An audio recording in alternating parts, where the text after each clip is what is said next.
Hello students, आप देख रहे हैं एडुमित्रा एकेडमी। आज के क्लास में हम लोग मेंसुरेशन के बारे में जानेंगे। मेंसुरेशन जो कि मैथमेटिक्स का एक चैप्टर है और बहुत ही इंटरेस्टिंग चैप्टर है। आप देखें मेंसुरेशन में आखिर होता क्या है। मेंसुरेशन में हम लोग किसी भी शेप्स का मैनेजमेंट करते हैं। वो शेप्स आपको कहीं भी देखने को मिल सकता है। जैसे ज़मीन का एक प्लॉट है, उसको आखिर कैसे नापते हैं। आप देखते होंगे कि जो लोग जाते हैं नापने के लिए और अपने हिसाब से नापते हैं और आपको बिल्कुल समझ में नहीं आता होगा। तो वो असल कुछ नया चीज़ है नहीं, वो मैथमेटिक्स का ही एक चैप्टर है मेंसुरेशन, जिसमें डिफरेंट शेप्स के बारे में बताया जाता है और उसी शेप्स पे आधारित फिर उस ज़मीन का नाप या फिर हम लोग जो शेप मैथमेटिक्स आप देख रहे हैं पेपर पे, हम लोग नोटबुक में हम लोग बनाते हैं और ये शेप्स आपको वही दिख रहा है। इसके बारे में हम लोग आगे जानेंगे।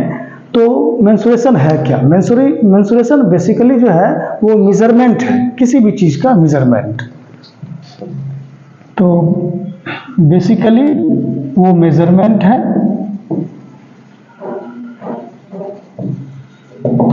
तो किस तरह का मेजरमेंट, डिफरेंट शेप्स का मेजरमेंट, और वो डेली लाइफ में भी यूज़ होगा।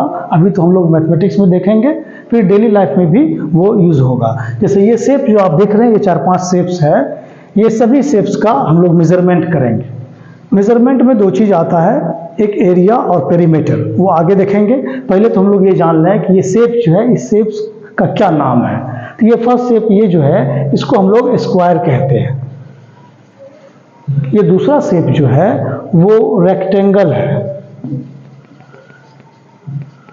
ये ट्रायंगल, और ये आप पहले से जान रहे हैं, पिछले क्लास में पढ़ चुके हैं। और ये हो गया पैरेललोग्राम,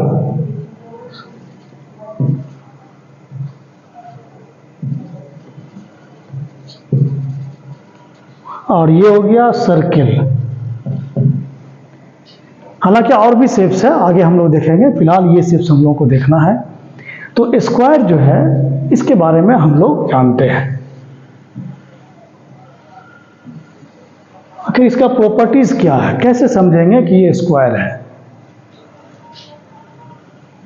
तो ये स्क्वायर कैसे हम लोगों को समझ में आएगा। तो बेसिक चीज इसमें सबसे पहला ये होता है कि इसका जो एंगल है, ये एंगल ये 90 डिग्री होना चाहिए।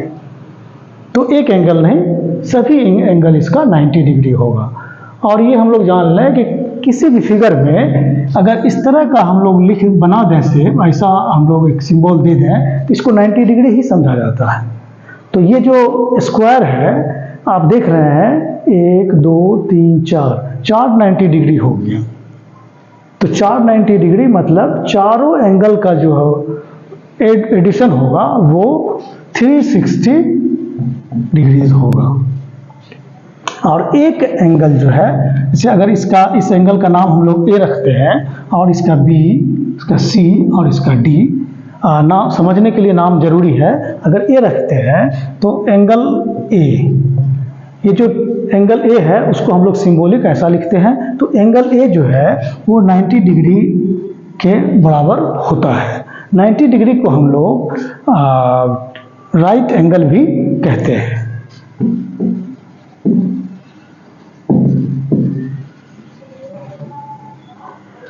और ये 4 एंगल जो कि angle A, angle B, angle C, angle D, इसको हम लोग 360 इसका मेजरमेंट होता है।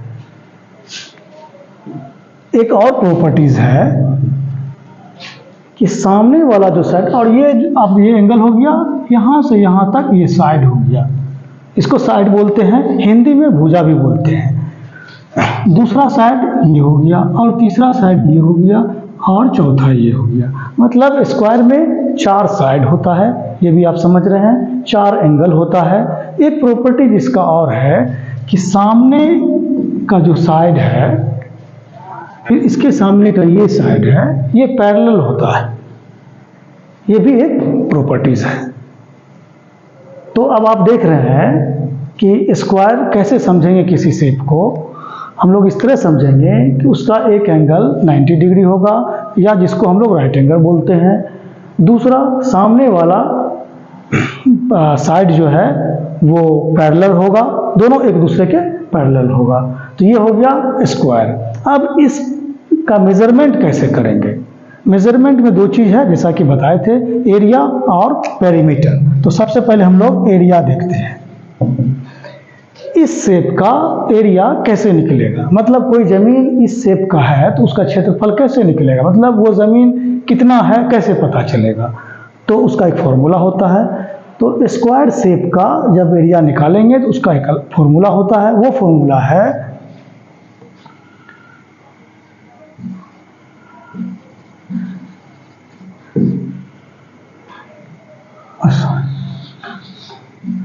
ये साइड है, जैसा कि बता है 4 साइड है, तो फॉर्मूला होता है साइड स्क्वायर। ठीक है, हिंदी में उसको भुजा स्क्वायर भी हम लोग कहते हैं।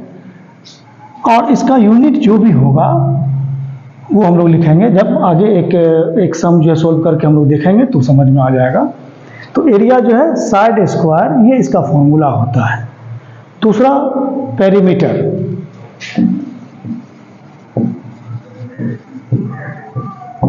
पेरीमीटर कैसे निकलेगा? तो एरिया होता है कि जितना स्पेस ये शेप लेगा कहीं भी, अगर बुक में है या नोटबुक में है, अभी ये शेप बोर्ड पर है, तो बोर्ड पर जितना एरिया ये कवर किए हुआ है, जितना एरिया ऑक्यूपाई किया है, वो जितना स्पेस ऑक्यूपाई किया उसी को हम लोग एरिया कहते हैं।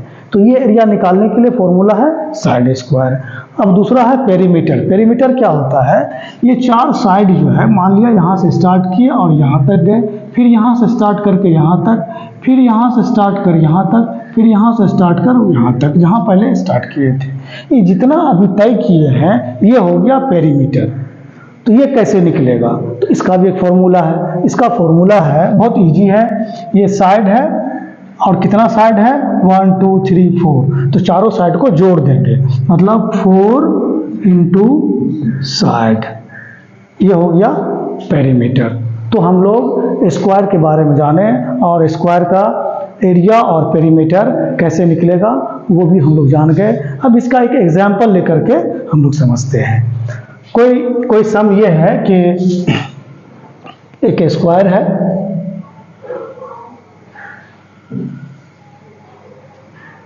ये A B C D, और पता है कि ये चारों जो है बराबर ही होता है। अगर ये 5 सेंटीमीटर है तो ये भी 5 सेंटीमीटर होगा, ये भी 5 सेंटीमीटर होगा, ये भी 5 सेंटीमीटर होगा। ये तो 90 डिग्री होगा ही, चारों 90 डिग्री होना है। तो इसका हम लोग एरिया कैसे निकालेंगे? तो A से B एक साइड कहलाता है, B से D एक साइड हो गया, C से D एक साइड हो गया, A से C एक साइड हो गया, 4 साइड हो गया और चारों साइड बराबर होता है। तो इसका मतलब हो गया है कि यहाँ पर side is equal to 5 centimetre. इस शेप में, इस फिगर में यही है। अब इसका एरिया निकालना है। तो हम लोग पहले से जान रहे हैं कि एरिया का फॉर्मूला क्या होता है। यहाँ पे है, एरिया का फॉर्मूला है साइड स्क्वायर। तो साइड कितना है? 5 स्क्वायर।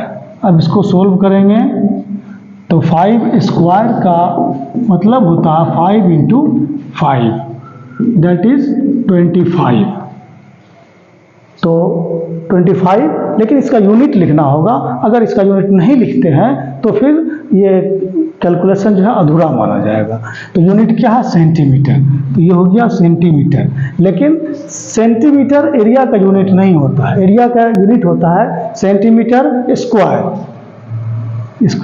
तो ऐसा क्यों होता है? हो सकता है पहले से भी जान रहे होंगे या फिर अभी देख लेते हैं। ये साइड स्क्वायर जो है, इस साइड स्क्वायर का मतलब हो गया कि साइड इंटू साइड, मतलब 2 बार साइड को मल्टीप्लाई करते हैं। जब साइड को 2 बार मल्टीप्लाई कर रहे हैं, मतलब 5 मल्टीप्लाई 5 कर रहे हैं, तो 5 के साथ जो सेंटीमीटर आया वो भी 2 बार मल्टीप्लाई हो रहा है, जिसकी वजह से सेंटीमीटर स्क्वायर लिखा जा रहा है। तो हिंदी में हम लोग ऐसा भी लिख देते हैं, सेंटीमीटर स्क्वायर या वर्ग सेंटीमीटर भी लिखते हैं, दोनों एक ही बात है। तो ठीक है, अब एरिया निकल गया, हम लोग पेरीमीटर निकालते हैं। पेरीमीटर का फॉर्मूला यहाँ पे दिया हुआ है, अगर याद नहीं हो तो हम लोग इससे भी समझ सकते हैं कि चारों साइड को हम लोग जोड़ देंगे तो पेरीमीटर हो जाएगा। तो जोड़ने का मतलब है कि 4 से साइड को मल्टीप्लाई कर देंगे। 4 इंटू साइड, साइड है 5, ये हो गया 20। इसका भी यूनिट लिखना होगा, अगर यूनिट नहीं लिखते हैं तो ये इनकम्प्लीट समझा जाएगा। तो यूनिट क्या होगा, सेंटीमीटर पहले से पता है। तो पेरीमीटर का यूनिट जो है वो सेंटीमीटर ही होता है, ना तो स्क्वायर ना तो क्यूब, ऐसा कुछ नहीं। तो ऐसा क्यों, ऐसा इसीलिए जिस तरह से यहाँ पे हम दिखाए कि 2 बार साइड को मल्टीप्लाई कर रहे हैं तो उसका जो यूनिट है सेंटीमीटर, उसको भी 2 बार मल्टीप्लाई करना पड़ा, जिसके वजह से स्क्वायर लिखा गया। यहाँ पर तो साइड एक ही बार लिखा हुआ है, तो एक ही बार मल्टीप्लाई, एक ही बार लिखा हुआ है, तो ये एक ही बार सेंटीमीटर लिखेंगे, इसमें ना तो स्क्वायर ना तो क्यूब, ऐसा कुछ नहीं लिखा जाएगा।